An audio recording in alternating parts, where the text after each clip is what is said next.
Buenos días a todos y a todas. No somos muchos todavía, pero vamos a comenzar la clase. Les tengo que contar dos cosas. La primera, un ratito. Ah, Bueno, estoy en el trabajo ahora mismo, pero igual vamos a empezar la clase ya. Hoy vamos a avanzar un fármaco que se está utilizando mucho. Bien, ¿por qué me voy a adelantar un poquito? Por las dudas que están surgiendo mucho sobre la utilización de este fármaco. Bien. Eh, No vamos a avanzarlo de manera directa, pero vamos a dar las primeras pausas sobre esto. Les cuento una cosa, no tengo el cable de mi portátil, entonces estoy con la batería externa solamente. Así que para ahorrar un poco mi batería, y que me aguante la batería durante la mañana, voy a apagar la cámara. Eso no quiere decir que yo no esté. Yo estoy aquí y no me voy a mover. Pero para ahorrar un poco de batería, voy a apagar mi cámara, ¿de acuerdo?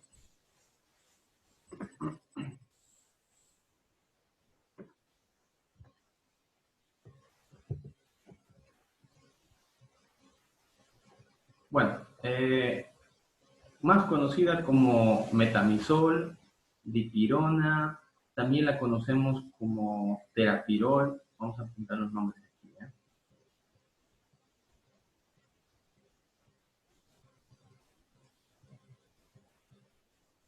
Conocemos también como terapirol.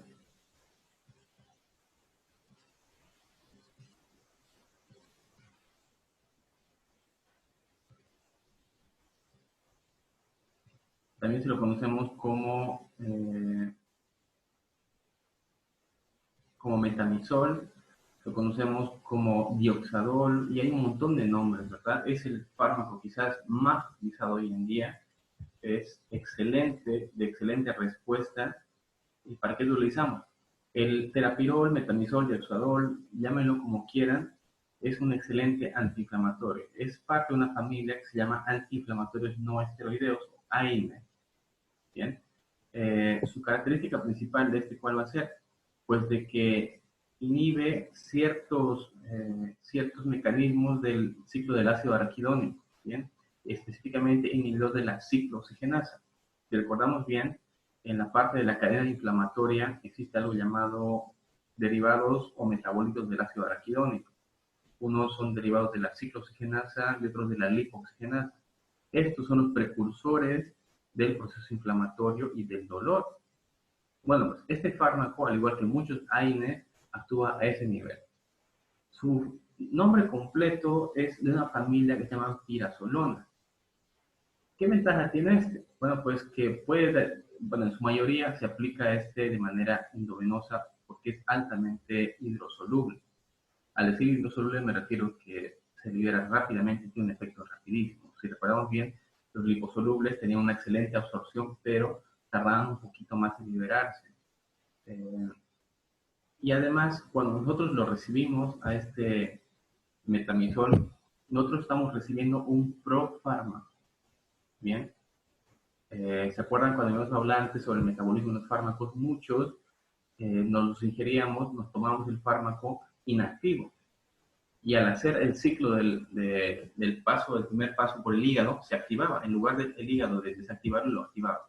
Entonces, habíamos dicho que este fenómeno en el primer paso solía ser un arma de doble filo, ¿verdad? Porque bien podía activar o bien podía desactivar fármacos. En el caso del metamizol, pues hablamos de un fármaco que es inactivo, es un profármaco al momento de ingerirlo y se activa recién al momento de ingresar en el sistema circulatorio, entra al hígado y se convierte por fenómeno del primer paso, por metabolismo, en 4 metabolitos activos. Bien, ¿qué metabolitos van a ser? Vamos a resumirlos con pequeñas letras para que no estemos pronunciando el nombre completo, ¿ya? El primero es la metilaminoantipirina, o MAA, la aminoantipirina, la 4-aminoantipirina, AA, ¿ya? La formilaminoantipirina y la acetilaminoantipirina.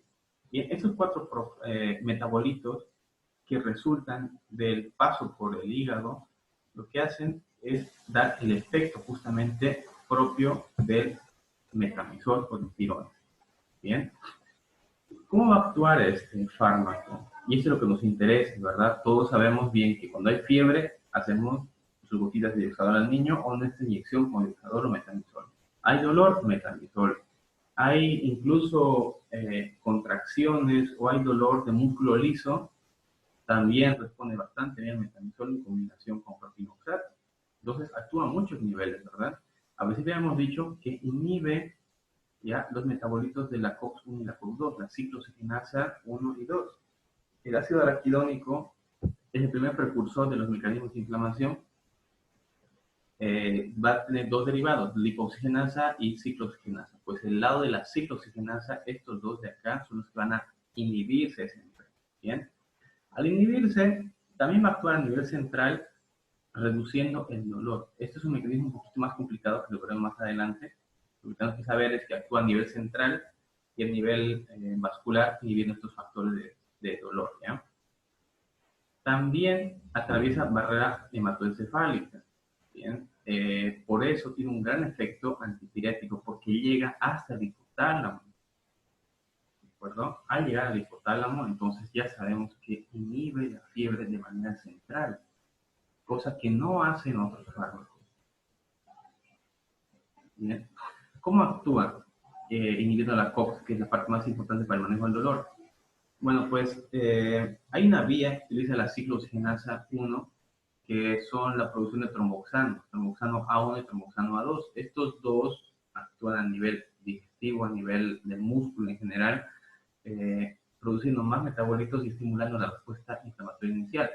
Si se corta esa cadena, se corta la fase de producción del dolor, justamente. Y este fármaco lo que hace es eso, cortar esa cadena del dolor.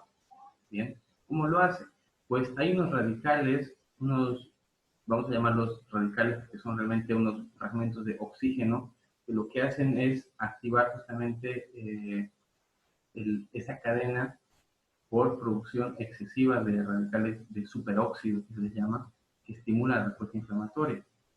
Este gráfico está en el McGraw-Hill y también lo van a encontrar en el Farmacología de Flores.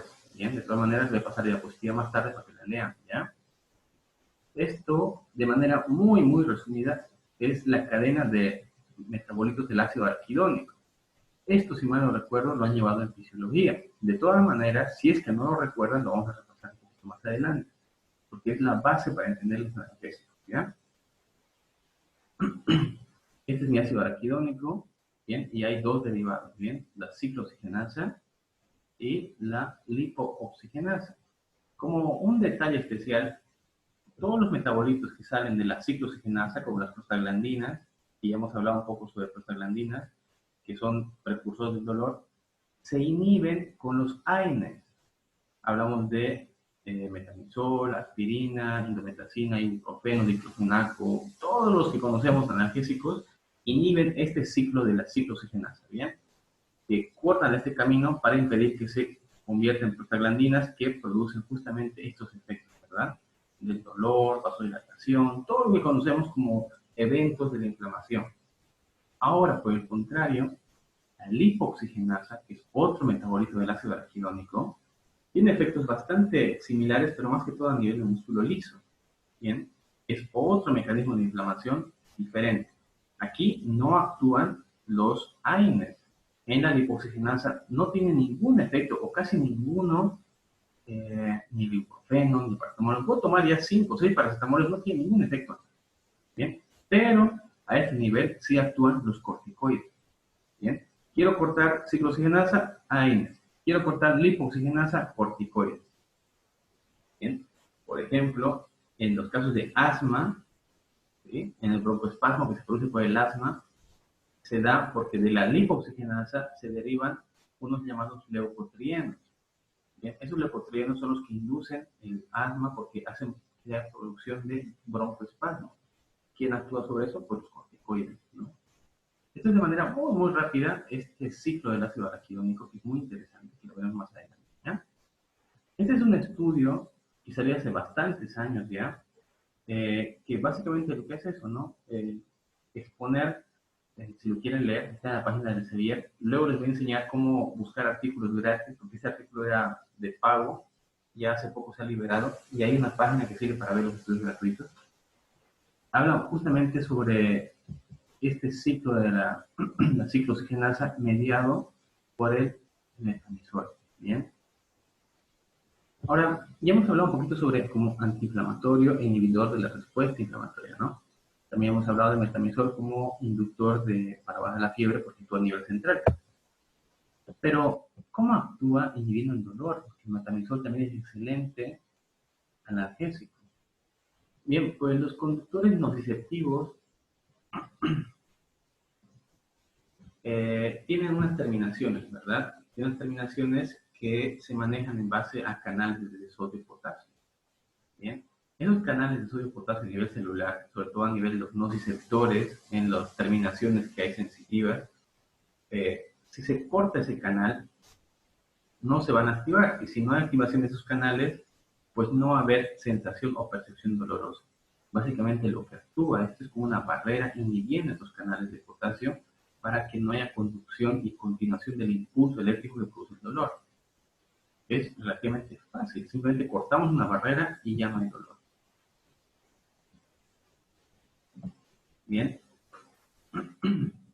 Este siguiente estudio también está en el 2003, habla un poquito más a profundidad sobre el manejo de los canales de potasio.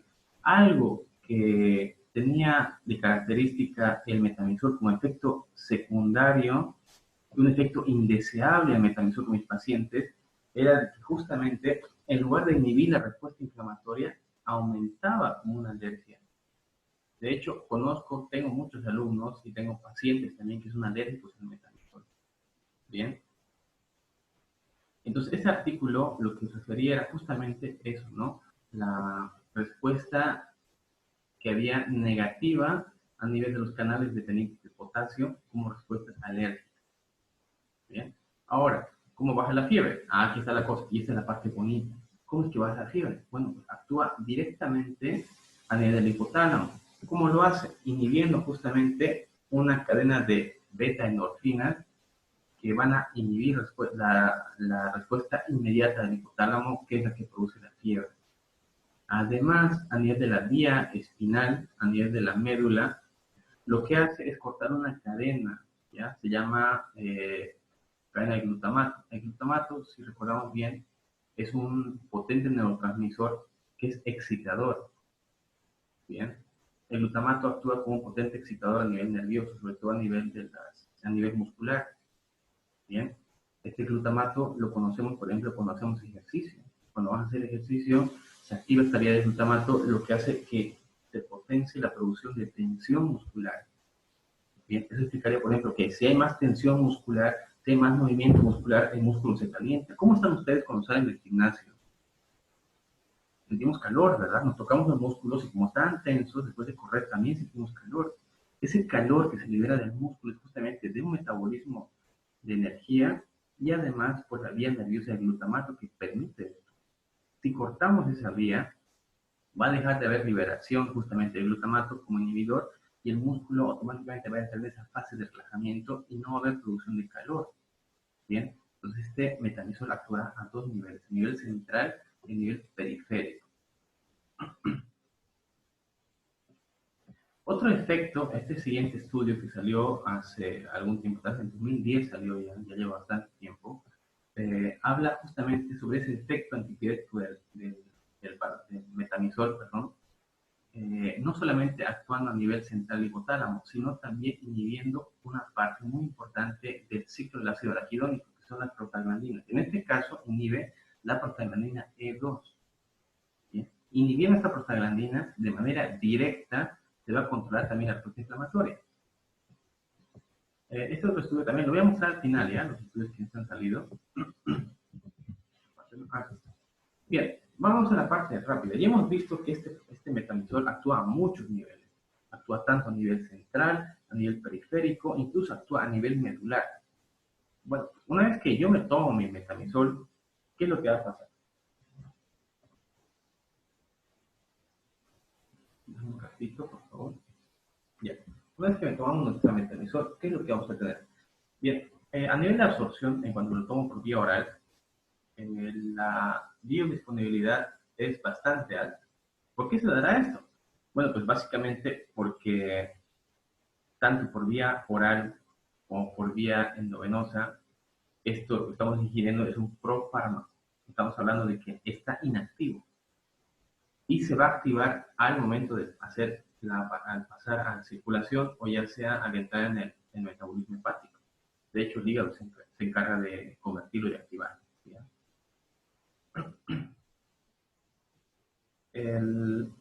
La absorción va a ser casi completa y a las 2 horas, ¿bien? Realmente el efecto se empieza a sentir a la media hora. ¿Bien? A la media hora se siente el primer efecto y a las 2 horas encontramos el pico máximo del fármaco. ¿Bien? Tiene bastantes metabolitos, hemos visto. Y estos metabolitos, ¿cómo se van a distribuir? ¿Ya? La metilalanina, primero el NAA, va a ser el fármaco, el metabolito más activo, casi en más de la mitad, y este se va a encontrar en un 57% distribuido en el volumen total. Su volumen de distribución hablamos de aproximadamente 0.7 litros por kilogramo. Aquí está la pregunta. ¿Se acuerdan que alguna vez habíamos avanzado cuando hablamos sobre distribución del fármaco? Habíamos hablado de que cómo era posible de que, por ejemplo, yo ingiera 100 miligramos de un fármaco y después de media hora ese fármaco se encuentre distribuido en un volumen de 0.2 por litro, por ejemplo, miligramos por litro. Bueno, aquí pasa lo mismo, ¿no? El volumen de distribución de 500 miligramos, por ejemplo, es bastante bajo, hablamos de 0.7 miligramos por litro por kilo, siendo que la dosis estándar suele ser de 1 gramo, 1000 miligramos. Bien, justamente para evitar esa distribución desigual se hace una dosis alta. Por eso es que la dosis del metamizol endovenosa, por ejemplo, es de 1 gramo, 1000 miligramos, hablamos de la dosis alta, y la distribución de por vía oral es de 500 miligramos. Bien, es altísima esa dosis, ¿no?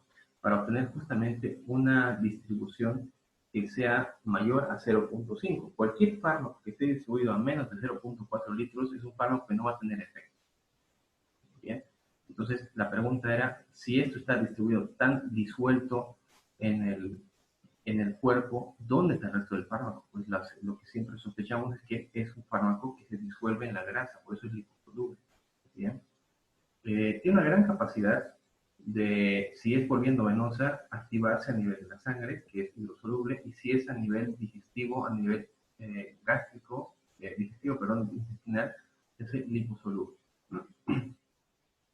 El metabolismo no vamos a hablar mucho porque hemos visto de que es un profármaco que se activa al entrar, ¿no?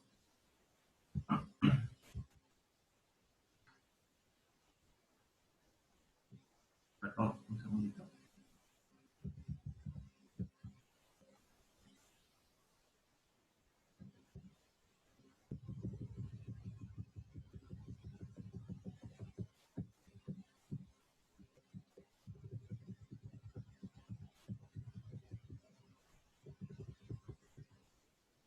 Perdón.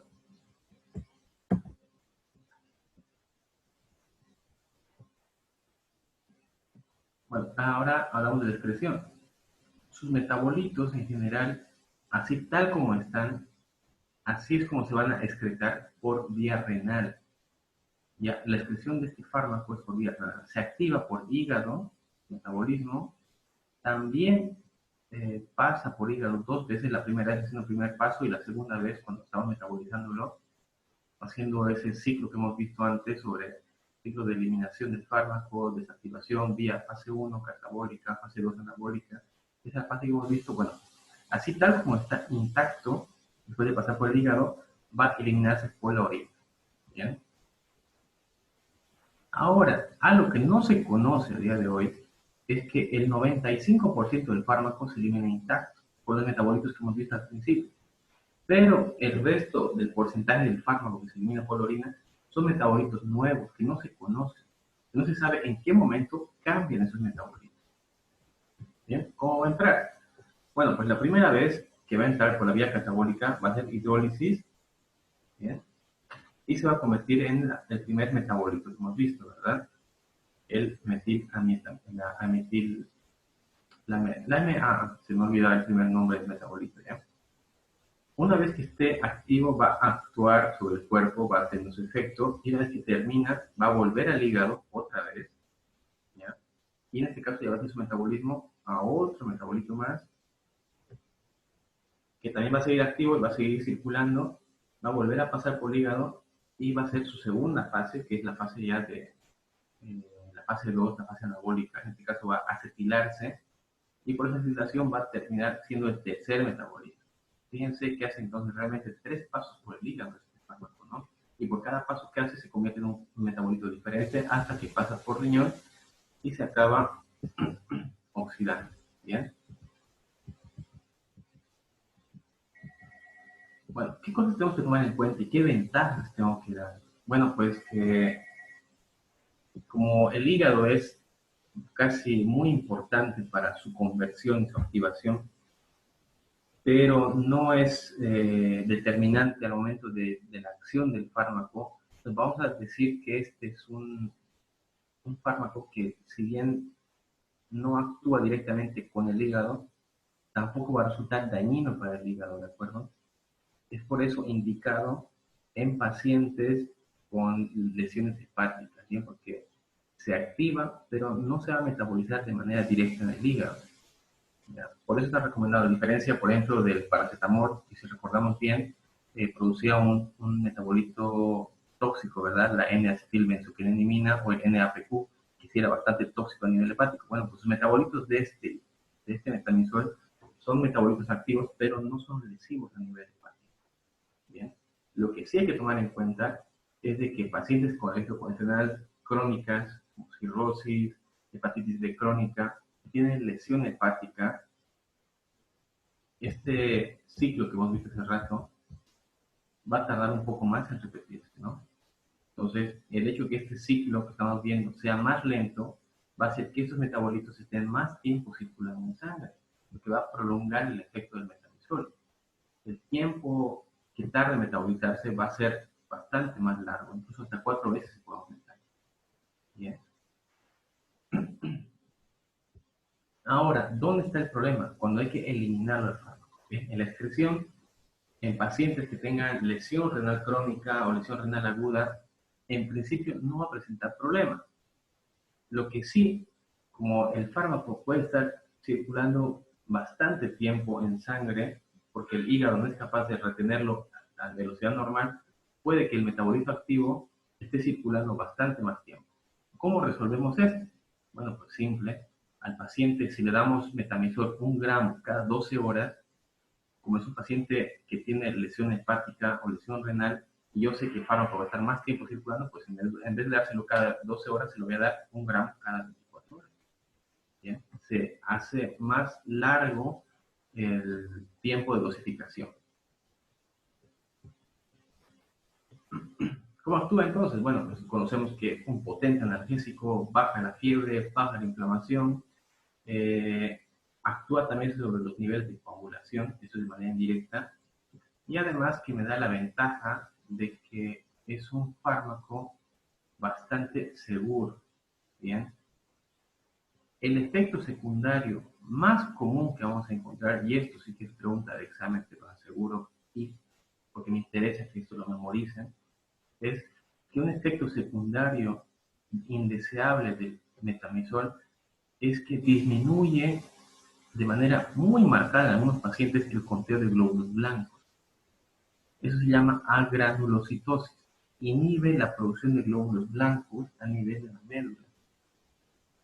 Esto es muy importante porque es por este motivo y solamente por este motivo que muchos médicos prefieren no darle metamizol a los pacientes con dengue. Porque en el dengue hay justamente disminución de los glóbulos blancos, ¿verdad? Hay leucopenia y plaquetopenia. Y si le damos metamizol, si su conteo de glóbulos blancos es muy bajo, lo que vamos a hacer va a ser, si el paciente tiene respuesta adversa, en este caso, por ejemplo, disminuye su conteo de glóbulos blancos, dándole este fármaco va a bajar mucho más todavía. Bien. Esto no le va a pasar a todo el mundo. Bien. Esto pasará muy rara vez. Hablamos de casi 1 por 1.000.000 de pacientes. Les voy a contar una cosa, a un compañero le pasó. Tenía un paciente, un joven, esto por lo general pasa en jóvenes por si acaso y en niños. Tenía un paciente joven que entró con 24 años a consulta, a emergencia por un cuadro de dengue con signos de alarma. Este paciente tenía un conteo de glóbulos blancos de 3.500 blancos tenía. Y tenía fiebre muy alta, entonces le pusieron metamizol y a las 48 horas de 3.500 blancos bajó a 1.500 blancos. Entonces pensaron que era por el dengue mismo, pero no, era un efecto secundario del metamizol. El paciente casi se muere. Con 1.500 blancos era inmunodeprimido total. Entonces tienen que cuidar mucho esto, sobre todo en los niñitos, ¿ya? Cuando les pongan metamizol, siempre asegúrense de que su conteo de glóbulos blancos no esté muy bajo. Otro efecto secundario que encontramos, y esto es para pacientes sobre todo asmáticos, si el paciente les refiere antecedentes de asma, les voy a dar un consejo, háganle prueba al paciente, prueba de sensibilidad. Se le coloca un poquito del fármaco, 0.1 ml, en el brazo, en el antebrazo, se pincha superficialmente y se ve si hay respuesta. ¿Bien? Porque en pacientes asmáticos se han reportado que hay respuestas adversas sino broncoespasmo. ¿Bien? Entonces, otro consejo más, cuidado con pacientes con asma en darles su metamizol, sobre todo cuando están viendo venosa. Bien, bueno, pues ahora finalmente para terminar, ¿con quiénes van a interactuar? Bueno, pues cosas que nunca tengo que combinar. Combinar metamizol, por ejemplo, con anticoagulante. Hablamos de heparina, enoxaparina, no se aconseja porque ya habíamos hablado de que el metamizol tenía capacidad de disminuir los glóbulos blancos o suprimir la médula ósea. Entonces también va a disminuir la producción de plaquetas, lo que va a inducir también que haya aumento de los riesgos de sangrado. ¿Con cuáles más les aconsejo que tengan mucho cuidado? Los que más utilizamos, voy a marcarlos, ¿ya? Con anticoagulantes, combinarlo con aspirina o ácido acetilsalicílico, porque el ácido acetilsalicílico, su primer efecto, además de analgésico, lo que buscamos es de antiagregante plaquetario. Bien. Este efecto de antiagregante plaquetario se ve inhibido, ¿ya?, cuando se combina con metamizol. El mecanismo no es conocido del todo, pero su efecto va a bajar si se combina con metamizol. Otro con el que les pido que tengan mucho cuidado es con la levofloxacina. Hemos hablado ya cuando vimos neumonía que la levofloxacina es una quinolona de última generación y se utiliza bastante para infecciones de la vía respiratoria y tiene gran cobertura para gram positivos y gram negativos. Es un antibiótico excelente. Bien. Un efecto secundario indeseable de esta combinación de metamizol con levofloxacino, no pasa a todos por si acaso, es que puede llegar a producir convulsiones en los pacientes. Bien, hay una estimulación del sistema nervioso central que puede conducir desmayos, disminución de presión o convulsión. Esto no es común, pero está presente.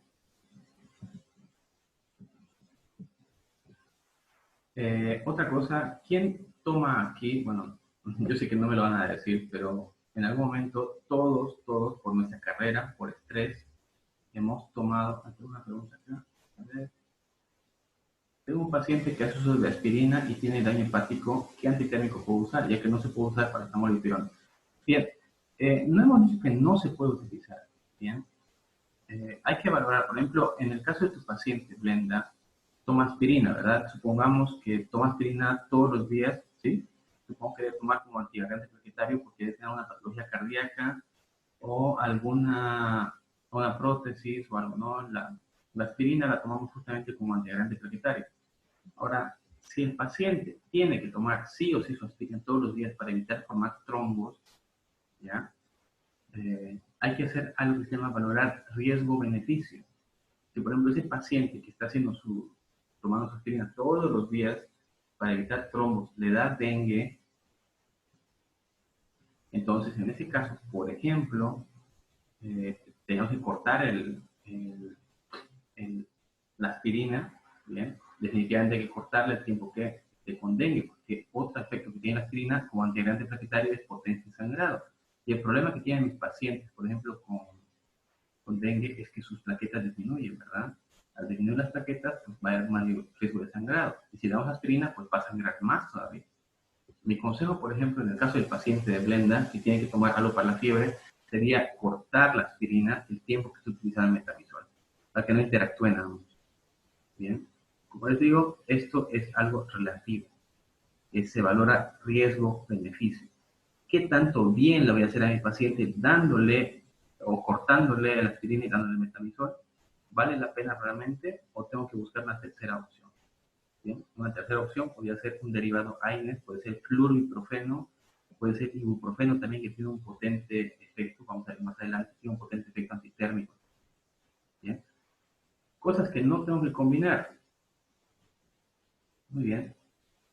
Combinar mi metamizol con tricíclicos o benzodiazepinas. ¿Ya? Si les duele mucho la cabeza y toman antidepresivos para dormir por la noche, combinar estos dos va a potenciar su efecto del metamizol y va a potenciar su efecto del antidepresivo. Bien, entonces tengan cuidado con eso.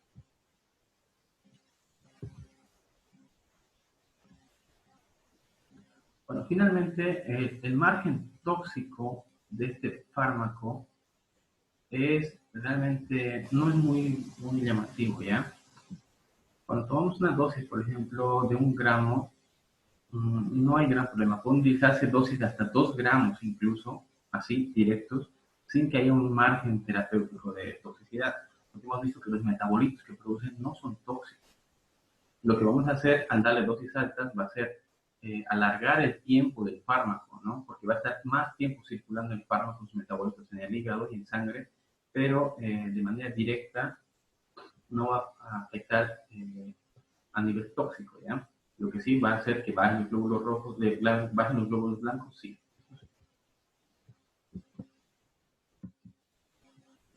Bueno, de manera muy resumida, acabamos de ver el metamizol. ¿Por qué he querido hablar de esto ahora? Porque últimamente estamos viendo muchos casos de pacientes, y les cuento porque me escriben mucho, preguntándome, mi papá está con dengue, ¿qué le puedo dar? Mi hermanito está con dengue, ¿qué le puedo dar? Y normalmente vamos a la farmacia y tendemos a buscar lo primero que es el metamizol, metodioxadol. Siempre estamos, todos tenemos en nuestra casa unas gotitas de metamizol, unas pastillitas, nuestra ampolla de metamizol encima, ¿no? Tengan mucho cuidado con esto. Es un fármaco seguro, es un fármaco que tiene muy buenos efectos, pero hemos visto ahora que hay que tener cuidado. ¿En quiénes? Y aquí voy a poner mi cámara porque quiero tomarme la foto con ustedes. En quienes tengo que tener mucho cuidado es con los niños, ¿de acuerdo? Por favor, tengan mucho cuidado con los niños. En mi experiencia personal les diré, prefiero nunca darles metamizol a los niños por vía endovenosa o intramuscular. Porque para empezar, la vía, que es lo que no he hablado, por vía endovenosa no se tiene que dar puro. La ampolla que viene hay que diluirla por lo menos en 20 cc de agua destilada o de solución fisiológica. Y tiene que infundirse lentamente. ¿Por qué? Porque es una inyección muy dolorosa, ¿no? Si la pasamos la ampolla directamente, como tiene sodio, es metamizol sódico, lo que va a hacer irritar y quemar la vena. Por eso es que duele tanto. Imagínense esa ampolla sin diluir que entre por vía intramuscular, duele hartísimo.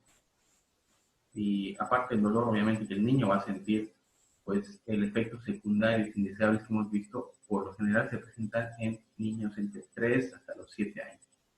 Ya les he contado, yo tuve un caso de un paciente hace como un mes atrás, un chico era 26 años, 27 años tenía, y me hizo reacción al antidoxador. Por suerte, estaba infundiéndose lentamente y cuando empezó la reacción, empezó a cerrarse la glotis, empezó a salir manchas en la piel, como unas manchitas rojas, que eran no equimosis, un eritema, pues rápidamente lo cortamos y le dimos hidrocortisona. Imagínense, si no ahora no estaría acá. Es la primera vez en mi vida que me pasaba algo así. Bien, antes de terminar la clase, ¿alguien tiene una pregunta? Tenemos 3 minutos.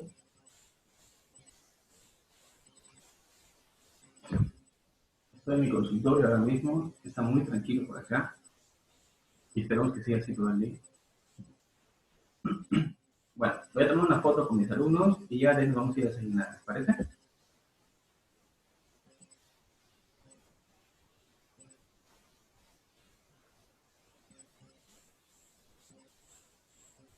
Falta Andrea y Álvaro. ¿Álvaro está por ahí? Ahí está Álvaro. Bueno, pues sonrían, digan hola.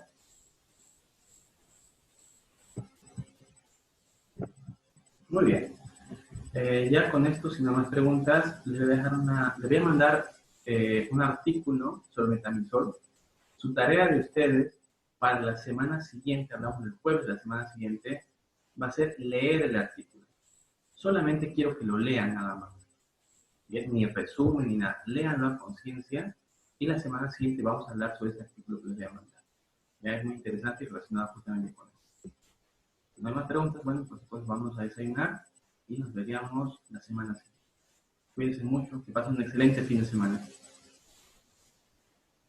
Gracias, hasta luego.